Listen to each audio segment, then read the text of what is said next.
CM Siddaramaiah ಅವರ ಸಂಪುಟದ ಪ್ರಭಾವಿ ಸಚಿವರಾಗಿರೋ ಡಾಕ್ಟರ್ ಎಚ್.ಸಿ. ಮಹದೇವಪ್ಪನವರ ತವರು ಕ್ಷೇತ್ರ ಟಿ ನರಸೀಪುರದಲ್ಲಿ ಸುಸಜ್ಜಿತವಾದ ತಾಲೂಕು ಕ್ರೀಡಾಂಗಣ ಇಲ್ಲ. ಹೀಗಾಗಿ ತಾಲೂಕು ಕ್ರೀಡಾಂಗಣ ಹೋರಾಟ ಸಮಿತಿ ಬೃಹತ್ ಪ್ರತಿಭಟನೆ ನಡೆಸಿದೆ. ಪ್ರತಿಭಟನೆಯಲ್ಲಿ ನೂರಾರು ಸಂಖ್ಯೆಯಲ್ಲಿ ವಿದ್ಯಾರ್ಥಿಗಳು, ವಿವಿಧ ಸಂಘಟನೆಗಳ ಕಾರ್ಯಕರ್ತರು ಪಾಲ್ಗೊಂಡಿದ್ದರು. ಕಳೆದ ಹಲವು ವರ್ಷಗಳಿಂದ ಸುಸಜ್ಜಿತವಾದ ಕ್ರೀಡಾಂಗಣಕ್ಕಾಗಿ ಒತ್ತಾಯಿಸಿ ಟಿ ನರಸೀಪುರ ಕ್ರೀಡಾಂಗಣ ಹೋರಾಟ ಸಮಿತಿ ಮತ್ತು ವಿವಿಧ ಸಂಘ ಸಂಸ್ಥೆಗಳು ಮನವಿ ಸಲ್ಲಿಸಿತ್ತು. ಟಿ ನರಸೀಪುರ ಪಟ್ಟಣದ ಭೈರಾಪುರದಲ್ಲಿ ಒಟ್ಟು 9.20 ಎಕರೆ ಕ್ರೀಡಾಂಗಣಕ್ಕೆ ಸೂಕ್ತವಾದ ಜಾಗ ಗುರುತಿಸಲಾಗಿತ್ತು. ಆದರೆ 1 ವರ್ಷಗಳೇ ಕಳೆದರೂ ಅದು ಕಾರ್ಯರೂಪಕ್ಕೆ ಬಂದಿಲ್ಲ.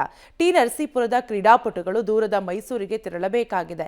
ಹೀಗಾಗಿ ಸುಸಜ್ಜಿತ ತಾಲೂಕು ಕ್ರೀಡಾಂಗಣ ನಿರ್ಮಾಣ ಮಾಡುವಂತೆ ಒತ್ತಾಯಿಸಿ ಪ್ರತಿಭಟನೆ ನಡೆಸಲಾಗಿದೆ.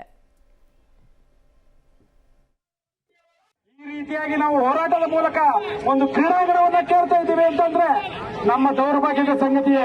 ರಕ್ತದಲ್ಲಿ ಬರ್ಕೊಡ್ತೀನಿ ಸ್ನೇಹಿತರೆ, ಈ ಕಡೆ ಅವಕಾಶವನ್ನು ನಾವು ಕಳ್ಕೊಂಡ್ರೆ ಮುಂದೆ ಯಾವತ್ತೂ ಕೂಡ ನಾವು ಕ್ರೀಡಾಂಗಣವನ್ನಾಗಲಿ ಏನನ್ನಾಗಲಿ ಪಡ್ಕೊಳ್ಳೋದಕ್ಕೆ ಸಾಧ್ಯವಾಗೋದಿಲ್ಲ.